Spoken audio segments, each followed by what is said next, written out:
석규는 혼자서 빈집을 지키며 외출한 아내를 기다렸다. 마루 쪽 문지방을 베고 누워 바라보니까 마당 풍경은 마루 안쪽으로 비스듬히 기울어져 보였다. 밖은 오동나무의 널쩍널쩍한 잎사귀들이 빼곡 들어차 있어서 햇빛은 좀처럼 새어들지 않는다. 이따금 바람이 불어와 잎사귀들이 서걱거리며 술렁일 때만 잎 틈새로 찢어진 햇빛이 섬광처럼 번쩍번쩍 파열했다가 사라질 뿐이다.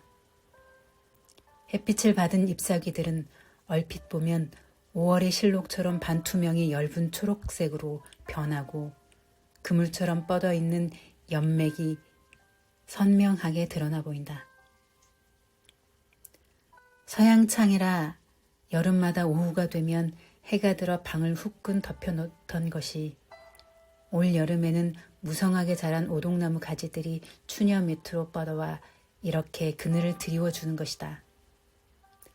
그러나 초복이 가까워져 날씨가 더워지자 이 그늘도 이젠 서늘한 맛이 조금도 없다. 후줄근하게 늘어지도록 뜨거운 햇볕을 쏘인 나뭇잎들은 독하고 쓰거운 냄새를 방 안으로 물컥물컥 토해놓았다. 이 냄새는 시멘트 덮인 마당에서 훅훅 끼쳐오는 뜨거운 반사열과 뒤섞여 숨을 헉헉 막히게 만드는 것이다. 게다가 나뭇잎들은 온통 벌레투성이었다. 그 중에 두 잎은 벌레들이 엽록소를 죄다 파먹어 앙상한 연맥만 남았다. 자디잔 털북송인 벌레들이 한 움큼씩 덩어리져 뿌연 거미집 같은 것을 뒤집어 쓰고 무수히 꼬물거리고 있는 것이 눈에 띄었다. 보나마나 창틀에는 이 벌레들이 싼 똥이 석탄가루같이 까맣게 떨어져 있으리라. 어제 아내는 드디어 비명을 질렀다. 이젠 당신이 좀 어떻게 해봐요. 벌레를 잡든지 나뭇가지를 치든지. 벌레들이 온데 다 기어다녀요. 방 안에도 들어오고. 그러나 석규는 제 방에 틀어박힌 채 들은 척도 하지 않았다. 그게 어디 벌레 잡고 나뭇가지를 친다고 될 일인가. 저놈의 나무를 아주 베어 넘겨야 해. 이렇게 중얼거리면서도 그는 누운 채 꼼짝도 하지 않았다. 그는 여태 단 한 번도 아내를 도와 벌레를 잡아본 적이 없었다. 그가 방 안에 틀어박혀 하도 꼼짝 안 하니까 별 수 없이 아내 혼자서 벌레를 잡았다. 마당의 시멘트 바닥에 삘삘 기어다니는 털북숭이 벌레들을 보면 질겁해가지고 발을 동동 구르며 어찌할 바를 모르던 그녀가 나중엔 이력이 붙었는지 아무 꺼리낌 없이 벌레를 발로 밟아 뭉개고 터칠 테였다. 아내는 블루진 핫팬츠를 입은 다리에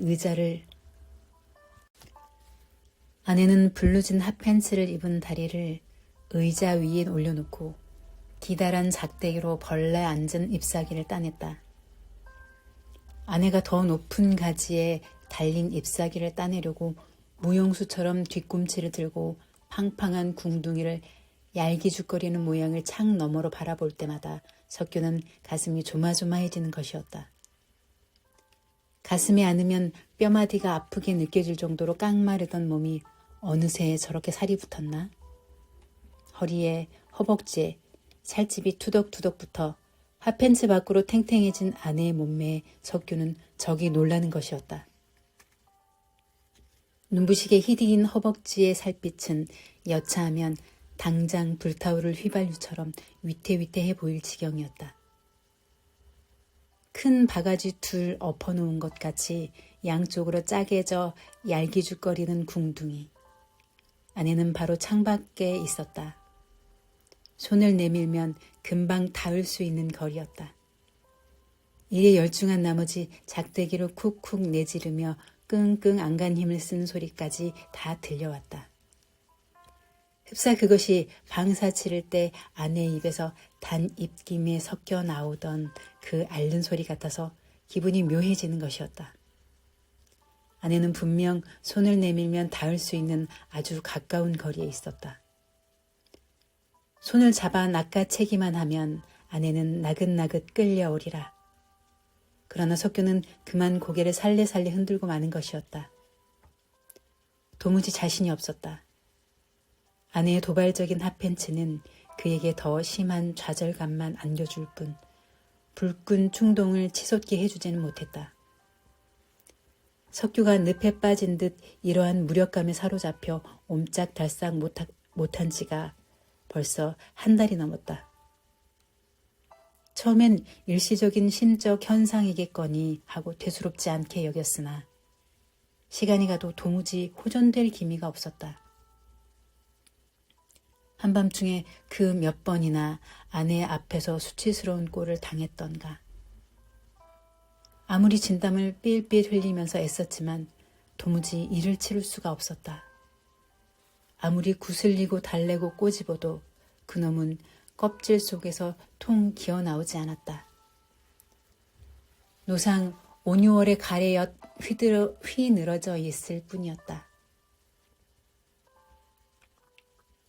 그래서 아내가 일주일에 2~3번씩 밤중에 그의 방으로 건너오던 오래된 관행은 깨어지고 말았다. 그러니까 무력증에 시달리는 석규의 의사에 아내가 마루를 건너오지 않은 지도 벌써 한 달이 되어가는 것이다. 그러거나 말거나 아내는 의자 위에 올라서서 핫팬츠로 쌓인 궁둥이를 얄깃거리며 열심히 오동나무 벌레를 잡아냈다. 그러나 벌레는 잡아도 줄어들기는커녕 오히려 왕성한 번식력으로 자꾸만 사방에 번져갔다. 어찌 보면 오동나무는 충해에 시달린다기보다는 벌레가 들끓는 게 오히려 살맛 나는지 우쭐우쭐 잘도 자라는 것이었다. 오동나무의 번식력은 결코 벌레들에게 뒤지지 않았다. 하기는 아내도 이에 못지않게 싱싱하고 활기찼다. 벌레들이 창궐하면 할수록 아내가 잎을 따내면 따낼수록 초복 더위가 기승을 부리면 부릴수록 오히려 오동나무는 더 기세 좋게 휘휘한 가지를 쭉쭉 내뻗고 널쩍널쩍한 잎사귀를 마구 피워 올렸다. 그건 식물이라기보다는 차라리 진드기가 온몸에 잔뜩 달라붙은 공룡같이 기분 나쁜 원시동물로 느껴졌다. 이렇게 징그러운 수컷같이 생겨먹은 나무에 핫팬츠 바람으로 매달려 있는 아내를 바라보는 일은 결코 마음 편한 일이 아니었다. 어찌 보면 아내는 이 이상한 동물과 썩 죽이 맞는 서커스탄의 발랄한 조련사처럼 보이기도 했다. 심지어 어떤 때는 아내의 흰 허벅지가 굵은 나무에 칭칭 감겨있는 환각에 사로잡힐 때도 있었다. 하여튼 나무는 집의 모든 것을 석권하기 시작했다. 거의 온 마당이 이 나무 그늘 밑에 들어갔다. 장독대를 뒤덮고 추녀 끝을 찌르고 역한 냄새 나는 가지 끝을 석규 방으로 빼짓이 들이밀기도 했다. 화단에도 그늘이 들어 분꽃도 백일홍도 맨드라미도 미처 꽃을 피우지 못한 채 노랗게 이울어갔다. 게다가 개털까지 날아들어 곰팡이처럼 화단을 허옇게 덮었다. 아내는 죽은 화단을 모조리 파헤쳐 따낸 벌레 붙은 오동잎을 파묻었다. 그러나 이윽고 온 화단이 벌레 무덤으로 가득 차버리자 벌레를 잡아도 처치곤란이었다.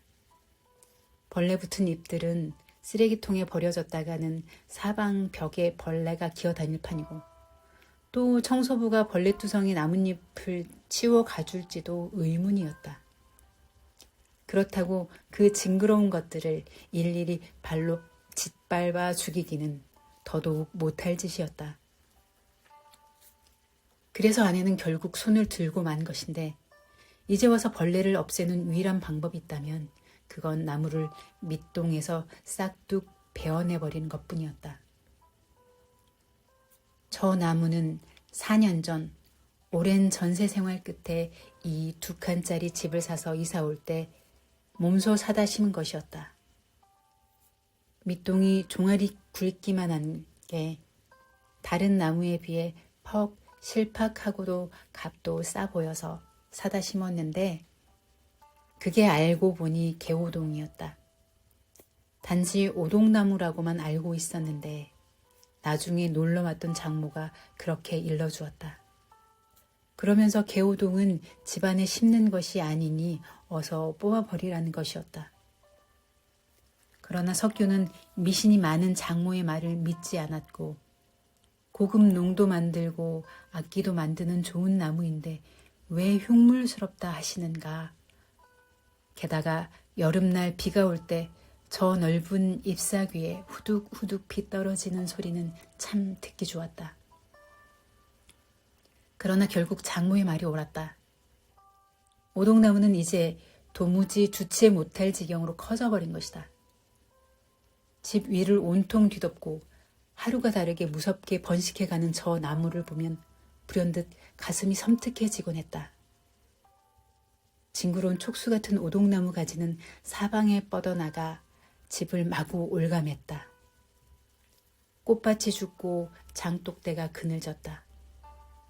바람 부는 밤이면 지붕 위에 올라간 나뭇가지들이 기왓장을 스치는 을씨년스러운 소리에 곧잘 잠을 설치곤 했다. 거기다가 털복숭이 징그러운 벌레들이 사방에 기어다녔다. 마당의 시멘트 바닥에는 밤동안 연탄광에 들락거린 아내의 슬리퍼 신은 발에 밟힌 벌레들이 푸르죽죽한 물을 토하고 죽어 있었다. 어떻게 저놈을 해치워야 할 텐데. 몸소 사다 심은 나무라 애착이 가서 못 베어 넘기는 게 아니었다. 그러면 톱질 한번 제대로 해본 적이 없는지라 저렇게 덩치 큰 나무를 베어 넘길 엄두가 안 나서 그런가? 하기는 저 나무가 그의 서투른 톱질에 호락호락 넘어갈지 의문이긴 했다. 톱질을 해본 적이 없으니 집에 톱이 있을 리도 없었다. 어디 가서 톱을 사와야 하는데 저 나무에 톱질을 먹이려면 아무래도 근처 철물점에 파는 회초리 같은 휘휘한 작은 톱 가지고는 어림도 없으리라. 그렇다고 순전히 나무 하나를 베기 위해 청계천까지 진출해서 큰 톱을 사와야 하는 일이 도무지 엄두가 안 났다. 그러니까 결국 나무 베기를 차일피일 미뤄온 것도 말하자면 그의 무력감 때문이었다. 아내의 핫팬츠에 손이 가닿지 않은 것처럼 그의 소나귀엔 톱을 쥘 매가리가 없었다. 그건 또 뭐랄까.